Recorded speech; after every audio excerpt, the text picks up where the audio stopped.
lagi di Kelvin Albert. Di part ketiga ini mengulas ceritaku yang kemarin di part 1 dan part kedua, Rumah Madura, korban wanita pembantaian. Jadi sepasang pasutri yang awal mulanya saya gara-gara pindahin kendi itu, jadi akhirnya malapetaka dan pindah base camp. Ya mungkin di base campku itu yang baru, suasananya dan hatiku itu sedikit enak lah ya, sedikit terobati, jadi nggak terlalu gimana gitu. Gara-gara yang ngejaga rumah itu cerita bekas pembantaian. Aduh, ya nggak apa-apa, mungkin itu perjalanan awal kisah. Kamu pengen tahu aku di sini loh, aku yang awalnya aku nggak percaya dengan hal-hal seperti itu ya, apalagi makhluk ya, mempercayai iya, cuma belum pernah diwujudin total seperti itu. Yang rambutnya gimbal, nggak pernah sampoan kali ya, nggak tahu lah ya. Jadi di basecamp aku ini yang baru, suasananya lebih enak. Tapi nggak hanya di situ aja ceritaku yang di part ketiga ini. Kan kemarin di part kedua itu kan aku janji bahwa mau ceritain yang masalah mobil aku kacanya pecah, spion kanan itu.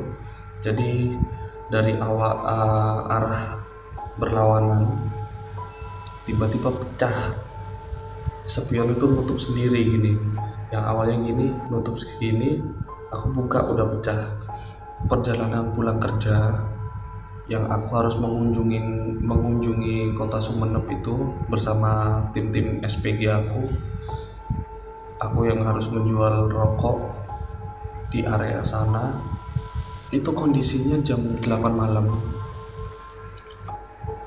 Emang kondisi jalan di sana itu sepi banget ya, karena kita yang dari Sumeneb ke Pamekasan itu sebelah kiri itu ngelewatin bibir pantai gitu. Jadi banyak perahu-perahu kecil, mungkin di pagi harinya itu nelayan-nelayan mau cari ikan di sana ya.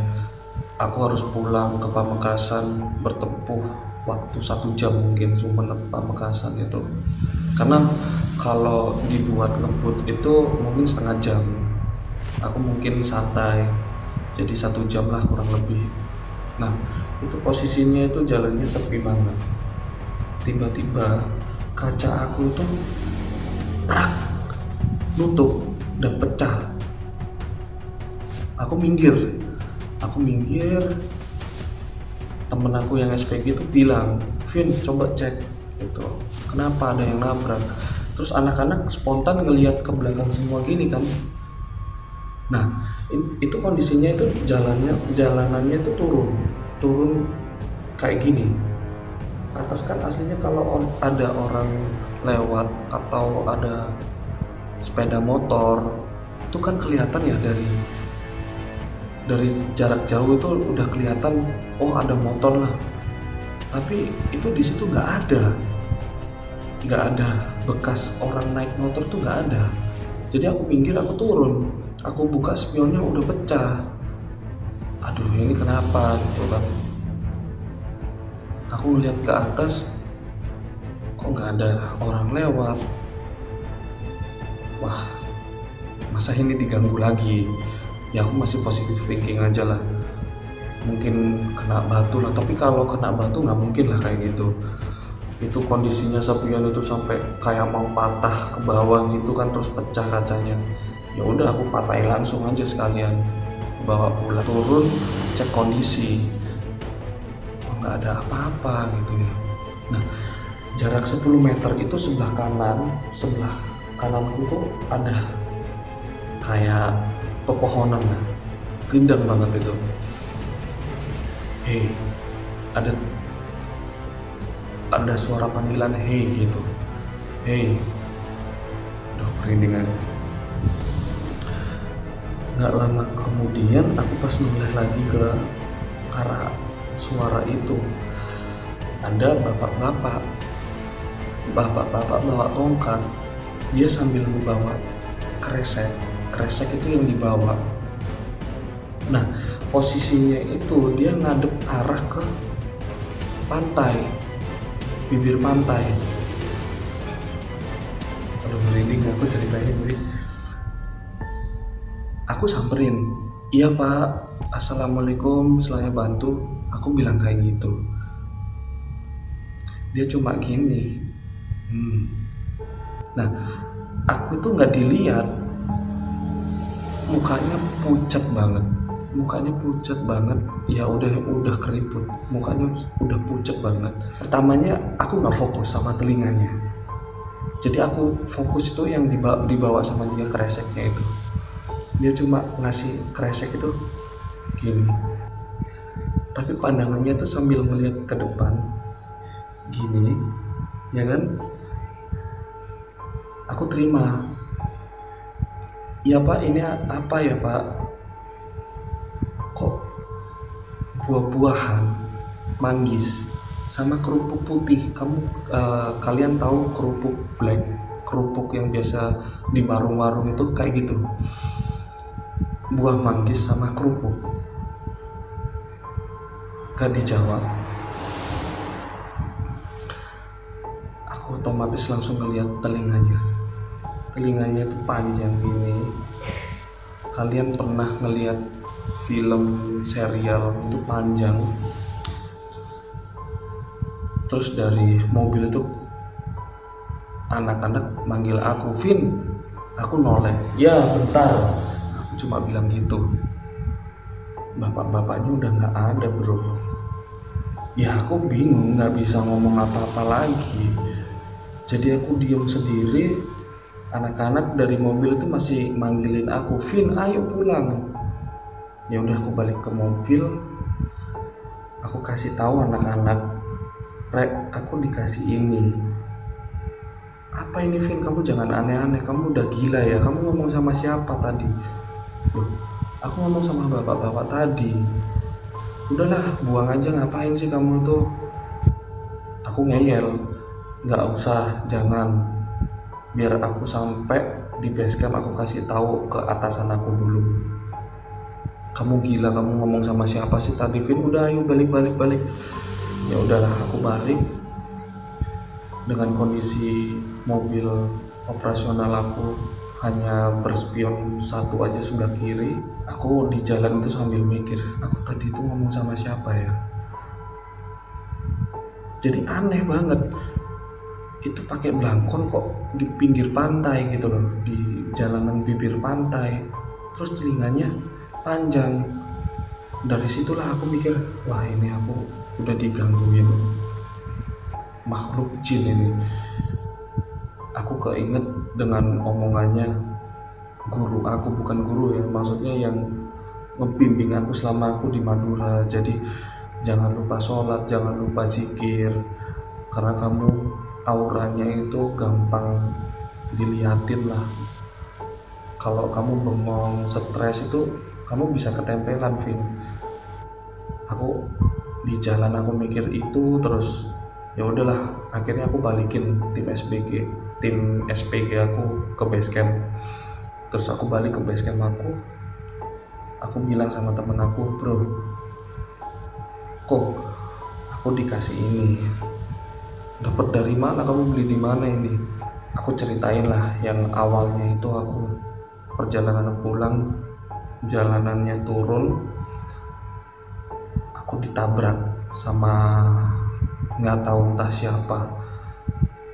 Terus aku bilang sama mereka, lihat kondisi mobil aku di luar, spionnya cuma satu sebelah kiri, yang kanan pecah. Dan kalau nggak percaya, tanya aja sama anak-anak SPG, mereka tahu sendirilah yang nabrak itu entah dari mana asal usulnya nggak tahu.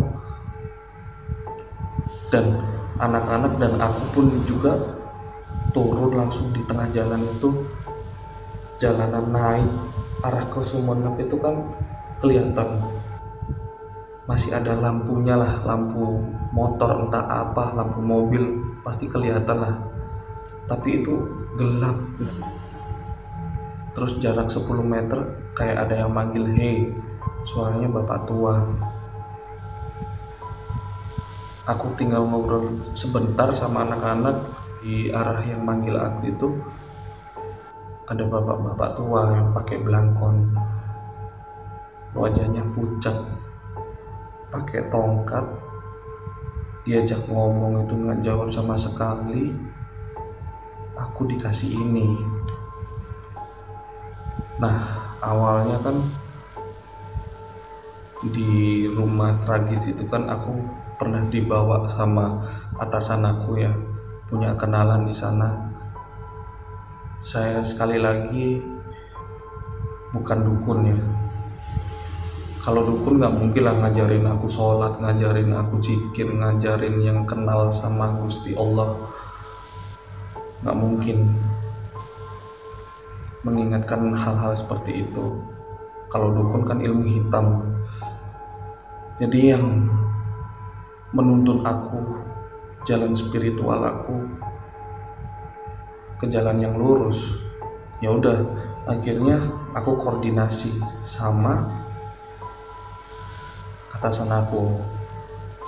Gimana ini kresek dibawa aja ke Gus. Aku manggilnya Gus ya, tapi mohon maaf aku nggak sebutin namanya.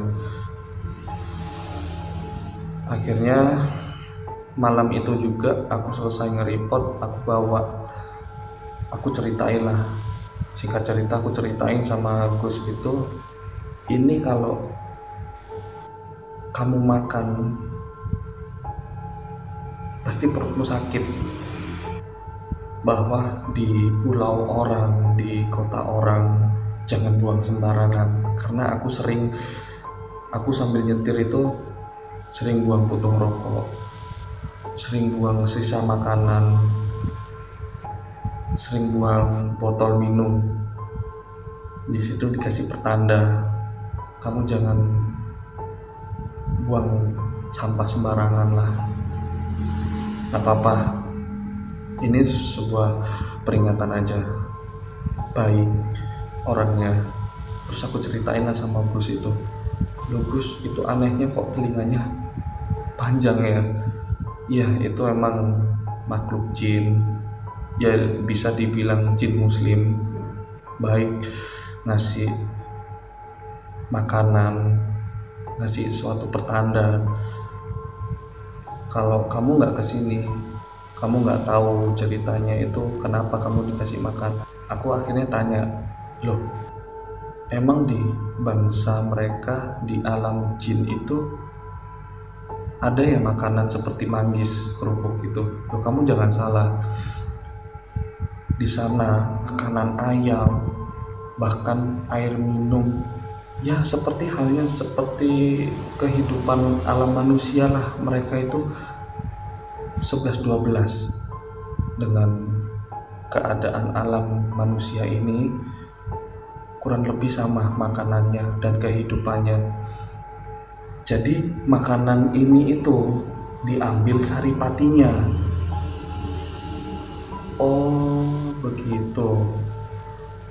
Nah, makanya kalau orang Islam bilang, katanya beliau, membuang makanan, selesai makan, sebelum baca doa dulu.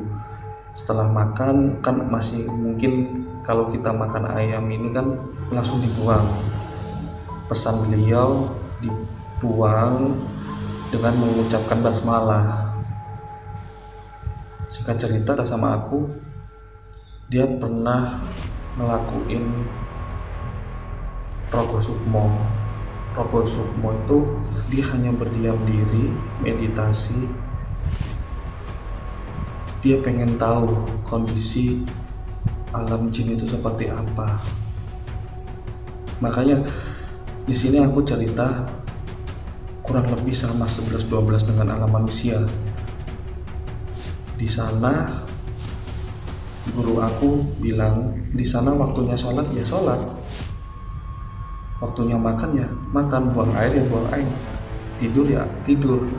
Makanya 11-12 sama alam manusia. Dia pernah meditasi yang dibilang Robo Sukmo itu ya, pengen tahu dengan kehidupan alam sana.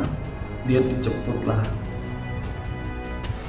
di suatu kayak pedesaan. Rumah-rumahnya itu seperti era-era tahun 90 80 itu, sama halnya yang aku sebutin tadi itu. Ada yang telinganya panjang, ada yang matanya sipit. Jin itu berbagai-bagai dalam bentuk ya. Jadi saya di sini hanya mengunjungi saja, pengen tahu kondisi alam jin itu seperti apa. Akhirnya yang ngejemput guru aku itu ngajakin sholat berjamaah. Ya sholat seperti halnya orang sholat, pulang ke alam manusia lagi. Tapi itu udah dimensinya udah berbeda dengan alam jin dan manusia. Ternyata terus aku udah pamit dengan masyarakat sana bahwa pengen tahu aja sebenarnya. Dia balik ke raganya itu, dia udah 1 hari nggak makan nggak minum. Ternyata dia balik ke raganya itu udah keesokan harinya. Dia tanya sama istrinya itu sekarang hari apa. Ya mungkin berbeda dimensi itu ya. Jadi itu cerita dari guru spiritual aku. Itu hanya pesan-pesan untuk aku sendiri dan kalian semua. Kita sama menghargai lah. Kita berdampingan, kehidupan kita itu berdampingan dengan makhluk jin itu. Ada yang jin muslim, ada jin kafir. Kita berdampingan. Aku dibersihkan, Jawa bilang itu dipagerin biar makhluk-makhluk mereka itu nggak ada yang nempelin atau nggak ada yang ngeliatin. Aku udah capek di sini. Aku di Madura itu cari pekerjaan yang halal. Mereka ngewujudin hanya sekali aja nggak apa-apa, tapi kalau berkali-kali kan ngerasanya aku diteror. Salah apa? Di tempat manapun juga permisi, ada unggah-ungguh lah, dalam arti orang Jawa bilang itu ada sopan santunnya. Ya akhirnya Gus aku bilang udah di sini kamu kalau emang niat kerja ya sudah, di mana tempat kamu berada, di mana kamu tempat tinggal, kamu pertama itu mengucapkan assalamualaikum dengan penunggu atau yang punya daerah situ. Ya alhamdulillahnya selama aku 1 tahun di sana, setelah kejadian yang saya ceritain di part 1, part kedua, ketiga ini yang terakhir, alhamdulillahnya nggak ada gangguan apapun. Semuanya kondusif dan berjalan dengan lancar sampai aku bisa menyelesaikan pekerjaan aku 1 tahun di sana, yang tiap minggunya aku harus pulang. Jadi terima kasih buat subscriberku, dan terima kasih yang udah mendukung channelku ini. Masih ada konten-konten yang lain yang lebih horor, mistis, lebih seru. Stay tune to Kelvin Albert. Terima